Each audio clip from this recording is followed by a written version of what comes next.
بسم اللہ الرحمن الرحیم۔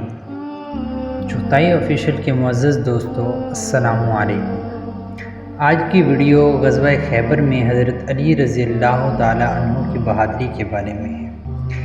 مسلمان مکہ سے ہجرت کر کے مدینہ میں آ کر آباد ہوئے تو خیبر اور اس کے قلعے میں رہنے والے یہودیوں کو خطرہ محسوس ہوا کہ ان کا راج ختم ہونے والا ہے۔ انہوں نے اپنی حفاظت کے لیے مسلمانوں کے ساتھ امن کا معاہدہ کر لیا۔ اس طرح ان کو مسلمانوں سے تحفظ مل گیا، مگر اپنے آپ کو مزید طاقتور بنانے کے لیے وہ مسلمانوں کو نقصان پہنچانے کا کوئی بھی موقع ہاتھ سے جانے نہیں دیتے تھے۔ اس طرح مدینے کے باقی مشرکوں کو بھی سر اٹھانے کا موقع مل گیا، جس کی وجہ سے ایک قبیلے کے بعد دوسرا سر اٹھانے لگا، اور پھر دیکھتے ہی دیکھتے خانہ جنگی کی صورتحال پیدا ہو گئی۔ مسلمان اس صورتحال کو صبر و تحمل سے برداشت کرتے رہے، مگر جب امن کی کوئی صورت باقی نہ رہی تو مسلمانوں نے خیبر کی طرف پیش قدمی کی۔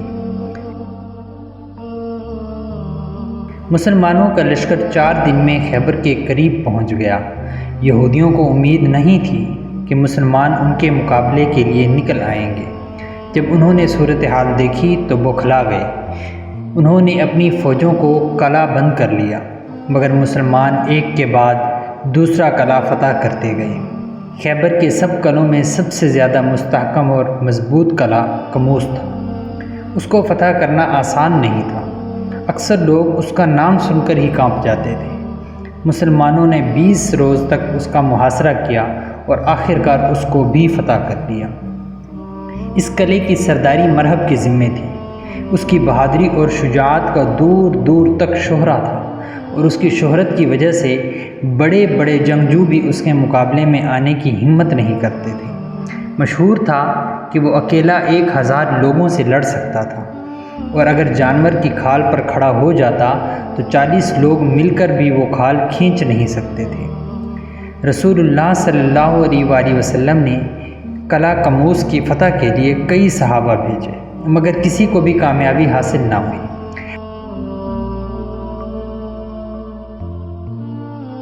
آخر ایک دن آپ صلی اللہ علیہ وآلہ وسلم نے اعلان فرمایا کہ کل میں جنگ کا علم ایک ایسے شخص کے ہاتھ میں دوں گا جو اللہ اور اس کے رسول صلی اللہ علیہ وآلہ وسلم کو محبوب ہے۔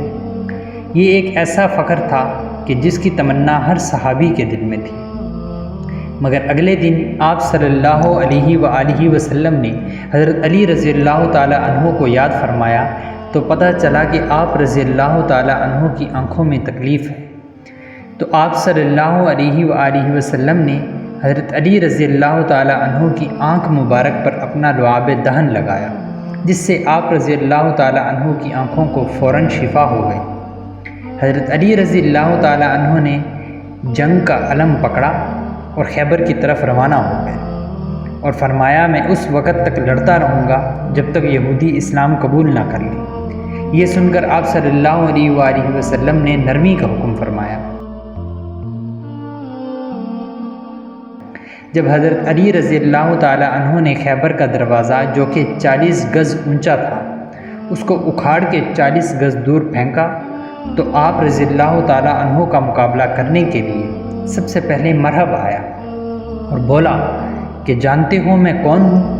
آپ رضی اللہ تعالی عنہ نے فرمایا تو جانتا ہے کہ میں کون ہوں؟ میری ماں نے میرا نام اللہ کا شیر رکھا ہے۔ پھر حضرت علی رضی اللہ تعالی عنہ نے نعرہ تکبیر بلند کیا اور ایک ہی وار سے مرحب کو 2 حصوں میں کاٹ کے رکھ دیا۔ اس طرح یہودیوں کا غرور خاک میں مل گیا۔ اس جنگ میں 15 صحابہ اور 93 یہودی ہلاک ہوئے۔ غزوہ خیبر کے بعد مسلمانوں کو یہود کی طرف سے مکمل امن ہو گیا اور ان کی طاقت بھی پارا پارا ہو گئی۔ فتح خیبر کے کافی سال بعد ایک دور دراز کا رہنے والا نوجوان جسے فاتح خیبر یعنی مولا علی رضی اللہ تعالی عنہ سے ملنے کا بہت شوق تھا، آپ رضی اللہ تعالی عنہ کی خدمت میں حاضر ہوا۔ مولا علی رضی اللہ تعالی عنہ اس وقت اخروٹ تناول فرما رہے تھے، اور آپ رضی اللہ تعالی عنہ کو ضعیف ہونے کی وجہ سے اخروٹ توڑنے میں مشکل ہو رہی تھی، تو وہ حیران ہوا کہ آپ رضی اللہ تعالیٰ عنہ نے خیبر کیسے فتح کر لیا۔ مولا علی رضی اللہ تعالیٰ عنہ نے اس کے دل کی بات جان لی اور پوچھا کہ اے نوجوان کیا سوچ رہے تھے؟ وہ نوجوان آپ کے جلال سے ڈر گیا اور کچھ نہیں بول سکا۔ تو مولا علی رضی اللہ تعالیٰ عنہ نے فرمایا، میں بتاؤں کہ تم کیا سوچ رہے تھے؟ یہ فرمانے کے بعد آپ رضی اللہ تعالیٰ عنہ کے چہرے کی رنگت سرخ ہو گئی۔ آپ رضی اللہ تعالیٰ عنہ نے چہرہ مبارک صاف کیا، دستار مبارک درست فرمائی اور بولے کہ اخروٹ نہیں، کوئی خیبر ہے تو لاؤ، میں آج بھی خیبر اکھاڑ سکتا ہوں، کیونکہ اخروٹ میں اپنی جسمانی طاقت سے توڑ رہا تھا اور خیبر میں نے اپنی ایمانی طاقت سے گرایا تھا۔ میرا جسم ضعیف ہے مگر ایمانی طاقت اور جذبہ جہاد آج بھی جوان ہے۔ دعا ہے کہ اللہ پاک ہمیں بھی وہی ایمان عطا فرمائے، آمین۔